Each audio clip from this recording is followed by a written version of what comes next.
नमस्कार दर्शकों, स्वागत है आप सभी का हमारे इस बुलेटिन में। आपके साथ मैं हूं कपिल शर्मा। हम बताएंगे आपको हर गतिविधि। शुरुआत करेंगे इंदौर की केंद्रीय जेल से। जी हां, जहां इंदौर की केंद्रीय जेल में जेल अधीक्षक अलका सोनकर के निर्देशन में आज कृष्ण जन्माष्टमी महोत्सव आयोजित किया गया। इस महोत्सव में जेल के महिला और पुरुष कैदियों ने भाग लिया। जेल के कैदियों द्वारा भगवान श्री कृष्ण के मथुरा की जेल में जन्म से संबंधित झांकी भी सजाई गई थी।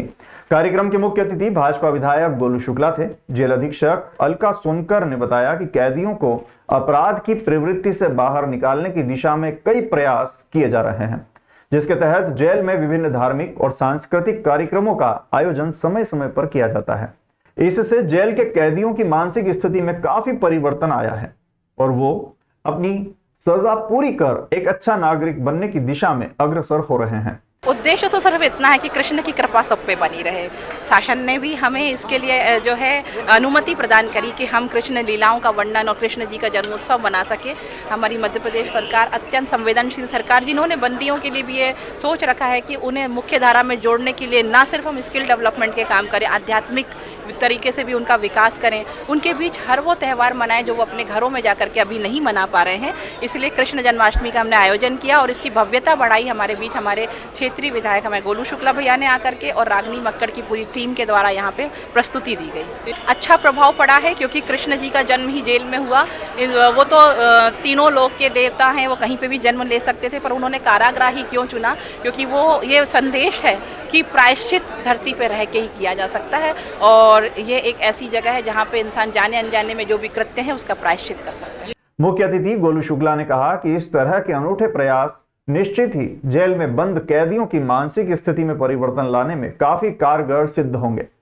इस अवसर पर प्रसिद्ध कथक नृत्यांगना रागिनी मक्खर ने भगवान कृष्ण की लीलाओं पर आधारित नृत्य की प्रस्तुति दी। वहीं भजन गायक गन्नू महाराज ने भी भजन भगवान कृष्ण के कैदियों को सुनाए।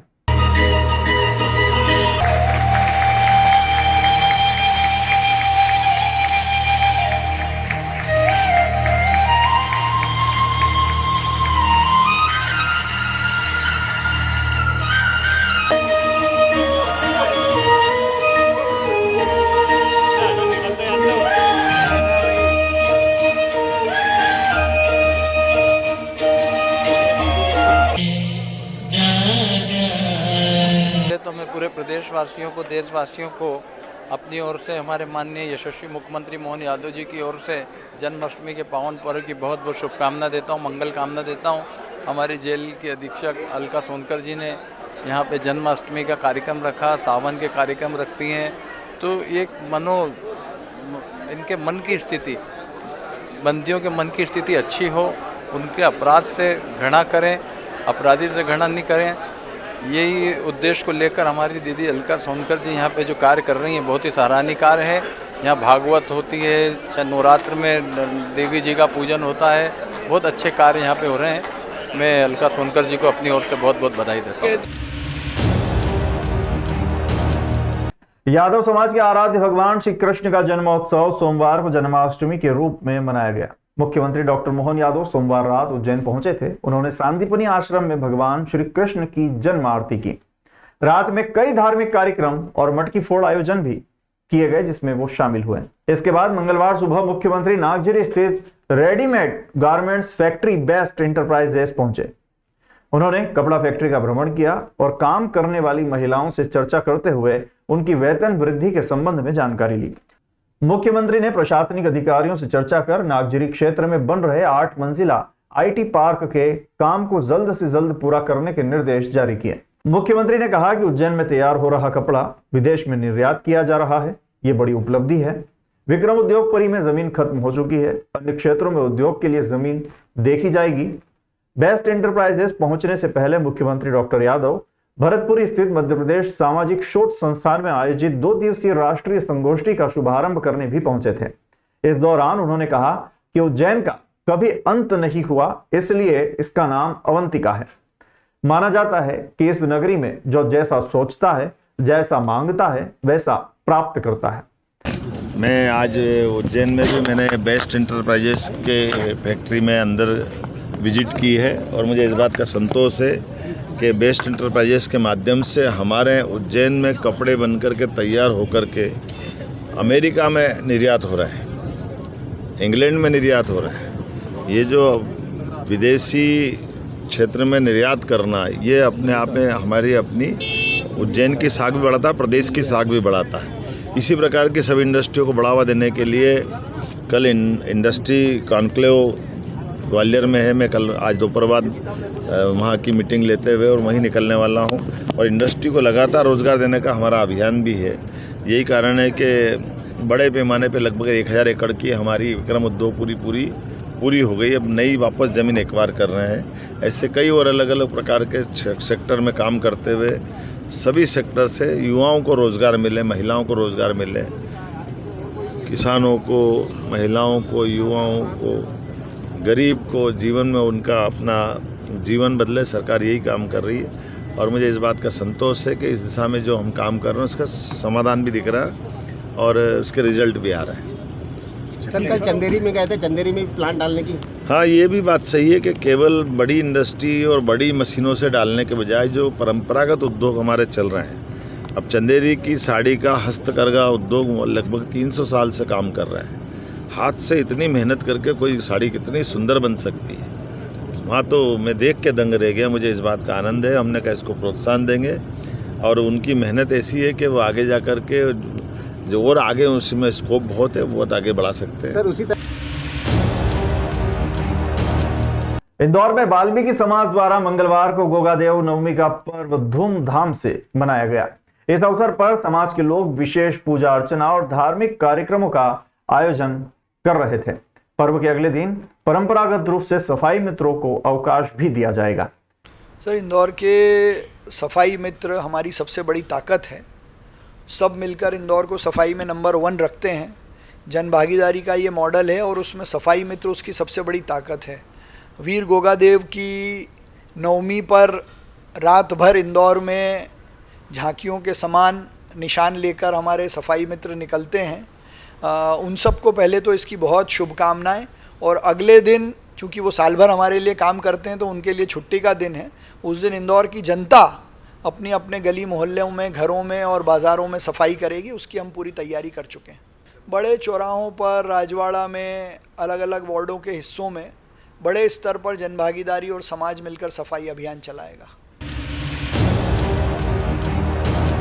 रिमझिम फुहारों में मौसम की छटा देखने लायक होती है और ऐसे में यदि स्वयं भगवान मंदिर से बाहर आकर जनता को आशीर्वाद दें तो यह नजारा स्वर्ग से कम नहीं होता। परंपरागत निकलने वाली नगर के राजा भगवान श्री काशी विश्वनाथ की शाही सवारी में सोमवार को रिमझिम फुहारों में नगर के अधिष्ठाता भगवान श्री काशी विश्वनाथ ने अपनी शाही सवारी के साथ नगर भ्रमण किया। नर्मदा अप्रोच रोड स्थित श्री टोकेश्वर मंदिर से शुरू हुई, जहां से मुख्य बाजार होते हुए घंटाघर चौक पर शिव शक्ति मिलन हुआ। शाही सवारी सर्वप्रथम श्री काशी विश्वनाथ मंदिर पहुंची। नगर के अन्य प्रमुख शिवालय जैसे श्री छत्र गणेश्वर, श्री टोकेश्वर, श्री जालेश्वर एवं श्री मंडनेश्वर शिवालय की चलित झांकियां भी भगवान शिव डोले में सम्मिलित हुई। नगर के अधिष्ठाता भगवान श्री काशी विश्वनाथ के डोले में ढोल, ताशे और श्रद्धालु नृत्य करते हुए तत्पर दिखाई दिए। गुजरी के अखाड़े ने अपनी पारंपरिक प्रस्तुतियां पेश की, वहीं झांझ एवं डमरू पार्टी की प्रस्तुतियों ने भी समा बांध दिया। शाही सवारी में नगर की जनता अपने अधिष्ठाता के स्वागत हेतु यात्रा मार्ग पर उपस्थित होकर पुष्प वर्षा से स्वागत में विधायक राजकुमार मेव, नगर परिषद अध्यक्ष विश्वदीप मोइदे, नगर पत्रकार संघ अध्यक्ष चैतन्य पटवारी, हरचरण सिंह मुच्छाल, नवीन ठाकुर, दीपक तोमर, महेंद्र वर्मा, दीपक पांडे, अश्विन पीपलदे, तकन बाबा, मनोज केवट, जितेंद्र वर्मा सहित राजपूत समाज, कहार समाज, वाल्मीकि समाज, बसोड़ समाज एवं नगर के विभिन्न सामाजिक संगठनों ने शाही सवारी में आए श्रद्धालुओं के लिए अल्पाहार एवं जलपान का प्रबंध किया।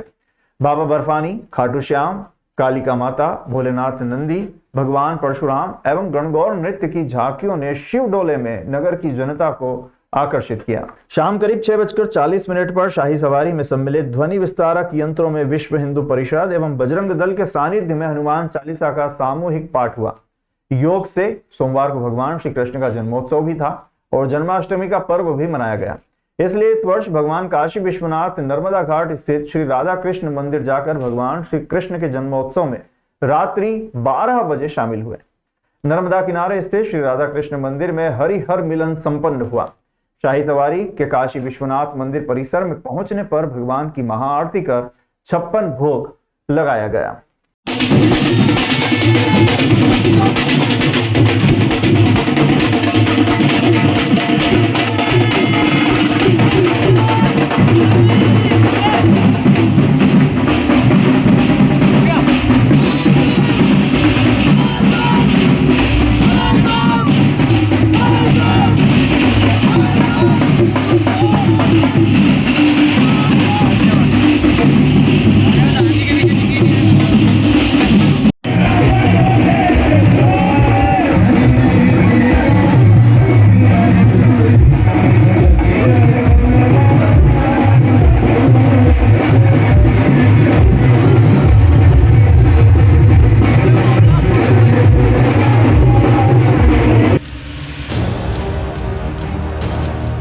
इंदौर का बायो सीएनजी प्लांट न केवल स्वच्छता के क्षेत्र में बल्कि पर्यावरणीय संतुलन बनाए रखने के लिए भी एक मिसाल बन चुका है। इस अत्याधुनिक प्लांट में शहर के गीले कचरे को प्रोसेस करके सीएनजी गैस का उत्पादन किया जाता है, जिसका उपयोग सिटी बसों और अन्य वाहनों के संचालन में होता है। इस तकनीक से न केवल कचरे का प्रबंधन हो रहा है बल्कि स्वच्छ ऊर्जा भी उत्पन्न हो रही है। इंदौर की इस सफलता को देखते हुए देश के कई अन्य शहरों में भी इसी तरह के बायो सीएनजी प्लांट लगाने की योजनाएं बन रही हैं। इसी संदर्भ में प्रदेश के 7 जिलों के नगर निगम आयुक्त और अन्य वरिष्ठ अधिकारी इंदौर के इस प्लांट का दौरा करने पहुंचे थे। उनका उद्देश्य यहां की तकनीकी कार्यप्रणाली को गहराई से समझना था ताकि इसे अपने अपने शहरों में भी लागू किया जा सके। इन अधिकारियों ने प्लांट के विभिन्न चरणों का निरीक्षण किया, जिसमें कचरे के संग्रहण, प्रसंस्करण और सीएनजी उत्पादन की पूरी प्रक्रिया शामिल थी। इंदौर के इस मॉडल ने पूरे देश को यह संदेश दिया है कि कचरे को सही प्रबंधन से न केवल कम किया जा सकता है बल्कि उससे स्वच्छ और टिकाऊ ऊर्जा भी प्राप्त की जा सकती है। देखिए, इंदौर की वो शान है। इंदौर के स्वच्छता की जर्नी में बायो सीएनजी प्लांट एक बहुत माइलस्टोन है वेट वेस्ट का, और एक एग्जाम्पल है पूरे इनफैक्ट एशिया के लिए, पूरे कॉन्टिनेंट के लिए। तो 7 जगह से लोग अर्बन कॉरपोरेशंस की, निगम्स की टीम आ रही हैं उसको स्टडी करने, उसको देखने, और इसमें भोपाल से भी लोग आ रहे हैं उसको स्टडी करने के लिए। जूनी मनावर में स्थित खेड़ापति हनुमान मंदिर समिति द्वारा प्रतिवर्ष कृष्ण जन्माष्टमी महोत्सव धूमधाम से मनाया जाता है। प्रतिवर्ष की तरह इस वर्ष भी स्वरागिनी गायन ग्रुप के गायक कलाकारों को आमंत्रित कर शानदार कृष्ण भजनों का समा बांधकर देर रात 12 बजे कृष्ण के जन्म समय तक एक से बढ़कर एक शानदार भजन की प्रस्तुतियां चलती रही और भक्तगण थिरकते रहे। खेड़ापति हनुमान मंदिर समिति द्वारा सोनू पाटीदार द्वारा स्वरागिनी गायन ग्रुप के अध्यक्ष एवं साथी गायकों को तिलक कर भजनों का सिलसिला शुरू हुआ। सर्वप्रथम गणेश वंदना राकेश अत्रे द्वारा प्रस्तुत की गई। अन्य गायक साथी संदीप जाजमे, कैलाश मंडलोई, राजा पाठक, डॉक्टर राजेश चौहान, शुभी पाठक, यशस्वी जाजमे एवं महाराष्ट्र लावेर से पधारे प्रेषित मिश्रा सभी के द्वारा शानदार मनमोहक भजन प्रस्तुत किए गए। इस बीच प्रज्ञा राघव एवं यशस्वी ने कृष्ण राधा का स्वरूप लेकर सभी भक्तों को प्रसन्न किया। भजन कार्यक्रम का संचालन स्वरागिनी गायन ग्रुप अध्यक्ष गायक कलाकार संदीप जाजमे ने किया। आभार मंदिर सेवक राजू जोशी द्वारा माना गया। उक्त धार्मिक समाचार सनसनीखेज समाचार संवाददाता पत्रकार एवं भारतीय मानवाधिकार न्याय सुरक्षा परिषद दिल्ली प्रदेश अध्यक्ष प्रवक्ता और स्वरागिनी गायन ग्रुप अध्यक्ष गायक कलाकार एवं बॉलीवुड मनावर के अभिनेता भी मौजूद थे।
शहर भर में जन्माष्टमी का पर्व धूमधाम से मनाया गया। वहीं मनावर में भी सभी मंदिरों में कान्हा कान्हा की गूंज रही। नगर में कान्हा की पालकी निकाली गई, जिसका स्वागत गांधी चौराहा पर मंडल अध्यक्ष मोनू पाटीदार ने किया। रात्रि में फूलों और बिजली की झिलमिलाती झालरों से सजे मंदिरों में श्रद्धालुओं की भीड़ उमड़ पड़ी और उनकी छटा देखते बनती है। सभी के मुख पर सांवले सलोने का नाम रहा। रात करीब 12 बजते ही मंदिरों में कान्हा जी की एक झलक पाने के लिए मंदिरों में भक्तों का तांता लग गया। वहीं नंदघर आनंद भयो जय कन्हैया लाल की व कृष्ण कन्हैया लाल की जय हो से मंदिर परिसर गूंज उठा। महिलाओं और पुरुषों द्वारा कान्हा जी के भजन गाए गए। मंगल कॉलोनी स्थित पांडे परिवार के निवास पर भागवत आचार्य गगन जोशी एवं भागवत विशरण विशाल शर्मा के नेतृत्व में विशेष पूजन किया गया। इस अवसर पर मध्य प्रदेश श्रमजीवी पत्रकार संघ के महासचिव कौशिक पंडित विशेष रूप से उपस्थित थे। रात करीब 12 बजे कृष्ण जी के जन्म के पश्चात विधि विधान व मंत्रोच्चार से भगवान का श्रृंगार कर आरती की गई एवं माखन मिश्री दही एवं पंजरी का प्रसाद वितरित किया गया।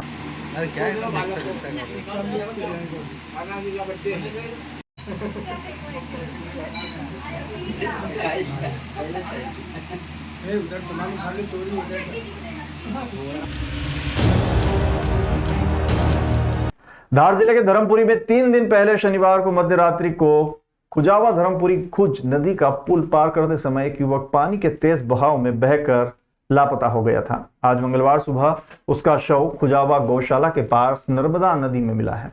शव को पानी से बाहर निकालकर सामुदायिक स्वास्थ्य केंद्र भेजा गया, जहां डॉक्टरों ने पोस्टमार्टम कर शव परिजनों को सौंप दिया है। इस दौरान पुलिस और स्थानीय लोगों की भीड़ लग गई।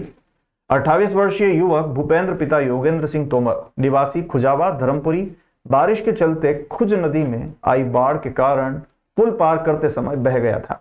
घटना के बाद युवक की लगातार सर्चिंग की जा रही थी और आज सुबह उसका शव मिल गया। आज से 2 दिन पूर्व रात्रि करीब 9 बजे करीब वो खुजावा पुल के ऊपर पानी था और एक युवक जिसकी उम्र 28 साल है, भूपेंद्र भूरे सिंह नाम का व्यक्ति था तोमर, वो जा रहा था, उसका पैर फिसल गया था और फिसल के पानी में जिसकी सर्चिंग कर रहे थे 2 दिन से पुलिस व उसके परिजन लगातार, जो आज सुबह मिल गया है और उसका पोस्टमार्टम करवा दिया है। बाद पोस्टमार्टम को उसके सब उसके परिजनों को सुपुर्द कर दिया गया। भूपेंद्र सिंह है, पिता योगेंद्र सिंह तोमर। ये 24 तारीख को रात में नर्मदा में इनको डूबना बताया गया था और आज सुबह इनकी बॉडी लाई गई है मृत अवस्था में, तो इनका पीएम कर दिया गया है और परिजन को बॉडी सौंप दी गई। राजेश जोशी को विधायक डॉक्टर हीरालाल अलावा का निजी सहायक यानी कि पीए नियुक्त होने पर नगर कांग्रेस कमेटी मनावर की ओर से विशेष बहुत बहुत बधाई और शुभकामनाएं हैं। राजेश जोशी की नियुक्ति होने पर विधायक कार्यालय पर दोपहर स्वागत किया जाना है, इसलिए सभी कांग्रेस जन अपने अपने साथियों सहित आकर जोशी जी का स्वागत करें।